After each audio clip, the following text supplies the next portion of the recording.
Hey, welcome to the Cockpit. My name is LA Jackpot, and today we are doing a hardware setup and review of a triple 55-inch flight rig. I know a lot of what you guys are thinking is, why this instead of VR? And really my only answer to that is VR isn't for everybody. Some people just don't like it. It makes some people sick. It didn't click with me. I don't know if that's the porthole view, the lack of peripheral vision. Perhaps when it evolves a bit more, I can see myself in the cockpit in VR. I might give it another go, but for now, I'm really happy with this, and I'm going to stick with it. Alright, the framework that you're looking at is a GTOmega Prime aluminum extrusion cockpit that I previously used for sim racing, along with this NRG Prisma bucket seat, which is super comfy.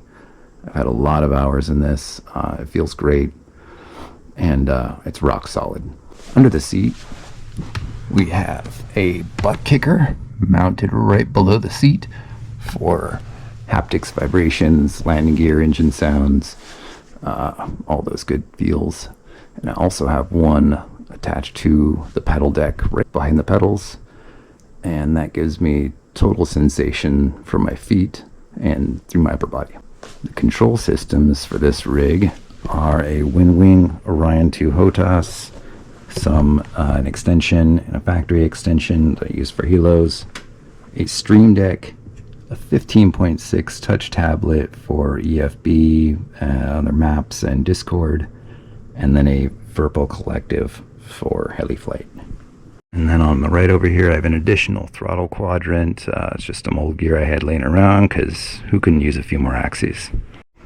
On the bottom right, down over there, you can see I've got a subwoofer, 2 butt kicker amps, and I have 2 satellite speakers on the left and back sides of the rig. And the reason they are there is I felt the sound reproduction with the big screens in front sounded the most natural and realistic back here. 3 parts to this actually pretty simple setup is a pair of hue lights that you see up at the top, and those take screen images and create lights that blend with the setting. That just creates another layer of immersion. Below that, you can see a couple of tube vents up there. I have a couple of fans in the back connected to my Stream Deck so I can turn some air on demand. It does get a bit warm in the summer months.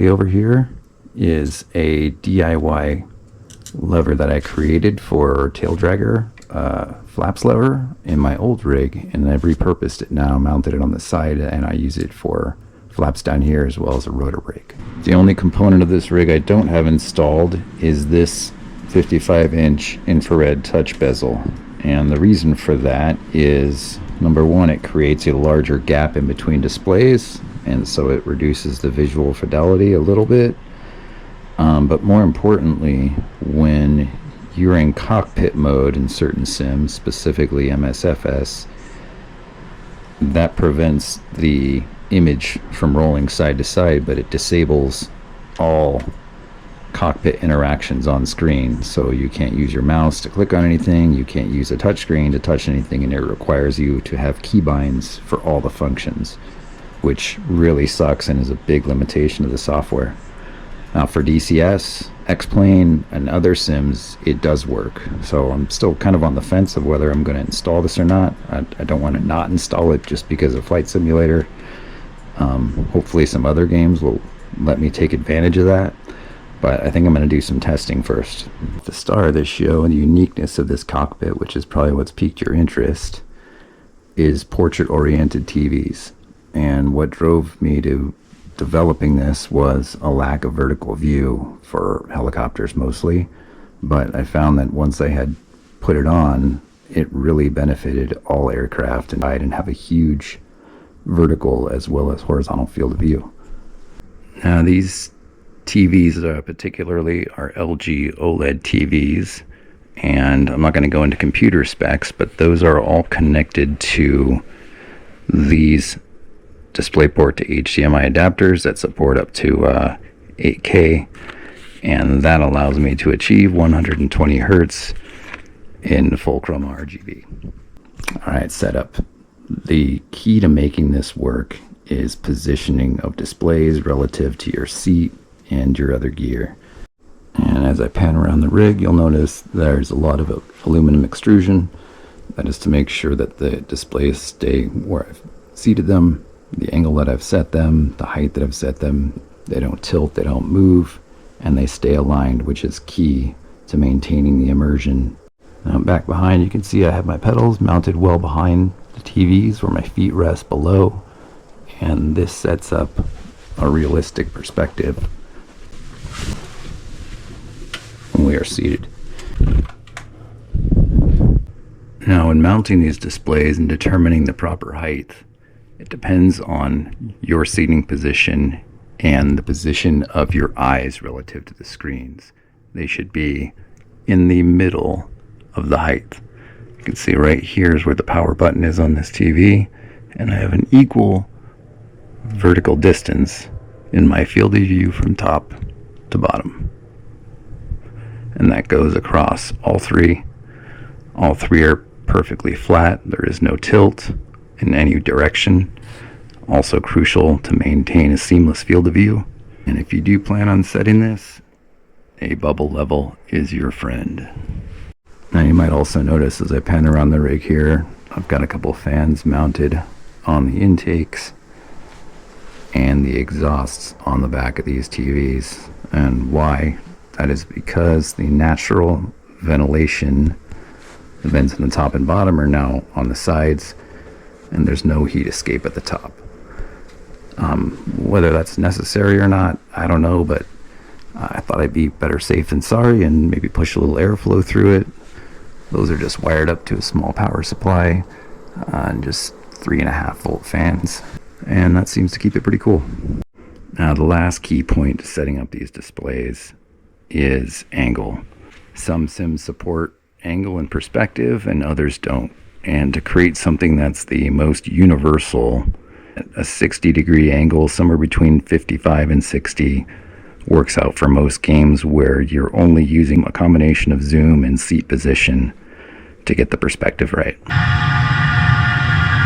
One of the things I absolutely love about this is seeing the entire field of view, more than I can get on camera, and I can see off to my left and to my right as I normally would be able to. In VR, I think that shrinks it down to a much smaller width. Alright, let's talk bezels. Why with this setup do I still have visible bezels? Well, a bezel-free kit does not work with a setup like this, and that is because the lenses require a direct line of sight from your eyes through the viewpoint, and the extreme heights, up high, down low, the image will skew because you are not looking directly through it, and it will appear offset. So if I wanted to add bezel free to this, I would only be able to get it in about this third of the view. The reason I haven't done that is because I have overlapped the side screens over the center screen bezel, so there is only 1/2 of the bezel visible, and that is to minimize the amount of visible bezel. And I've played around with a few other methods of trying to hide bezels. Mirrors, some custom lenses, but you know, again, as you move this up, you cannot see. One of the other drawbacks to having a display setup like this is glare, sunlight, other effects from the room. As you can see behind me, I have the window blacked out because the sun peeks in through that window, and I can see a huge glare on this screen if I don't have that blocked up. Not a big deal, just something to be aware of. And when I first set this up, I was really hoping that this is what I would get. A nice low down view at my feet. I can see the ground, I can see up, and I can see out the sides all at one time. And that is huge for rotorcraft flying. Having that peripheral reference, to see the coastline, to see the land coming in both below, on the sides, is really game changing. And unless you're flying in VR, it's really hard to achieve that type of visual fidelity and relate that to the control you're using.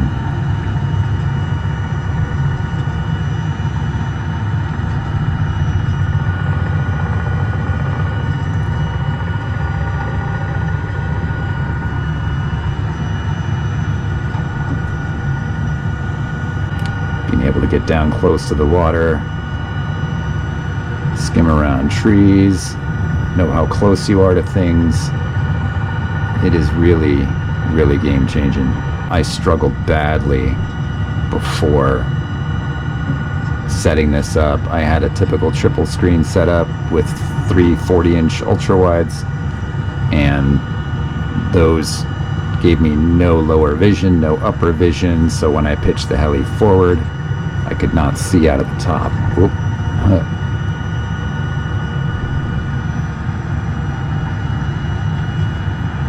Now it feels very natural. I don't have a rotorcraft license, but I have taken helicopter lessons in an R22, and the perspective, the feel does feel very close to this.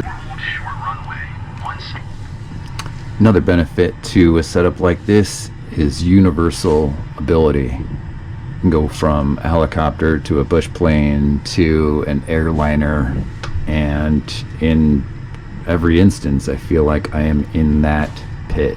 I am in that airplane or that helicopter. I'm not having to recreate panels or try and make it feel like I am in VR. It just automatically adapts to whatever I throw at it. Adding in one more piece is a light that I put on the pedals down at the bottom, and I can change that to an amber color or a white color. There's really no other options, but I find that if I'm flying in the sunset or flying in a dark environment where there's amber lighting, that matches up pretty well. It's just another layer of immersion and feeling like it's part of the cockpit. And it feels very real to me.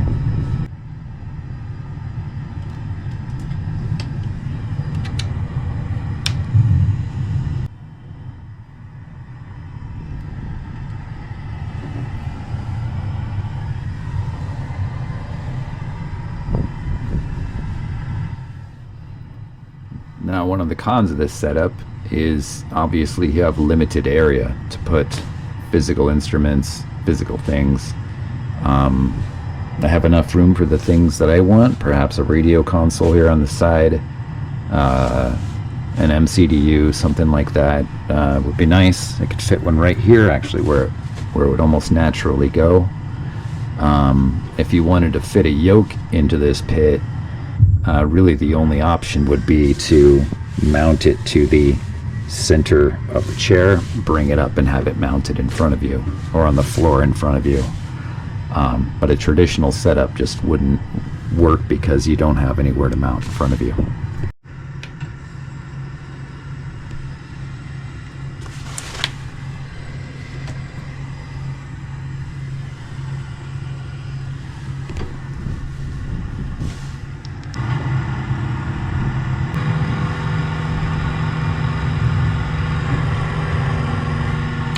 Now, all these examples I have today are in airplanes.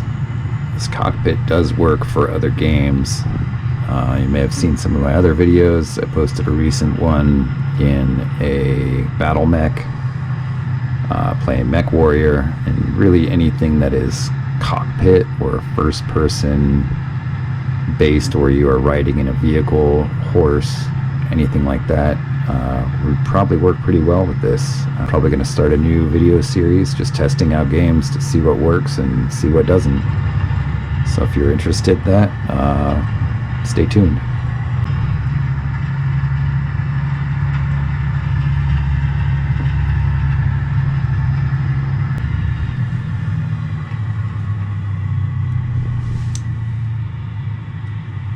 In the next video, I'll be going over software setup, angles, in-game settings for a number of different games, and help you guys set that up if you're looking to set something up like this. Guys, well, that about wraps it up for the rig overview and hardware tour. Please ask questions. Anything I didn't cover that you want to know about, leave a comment down below, and I'll get back to you. Again, thanks for watching. I truly appreciate your interest in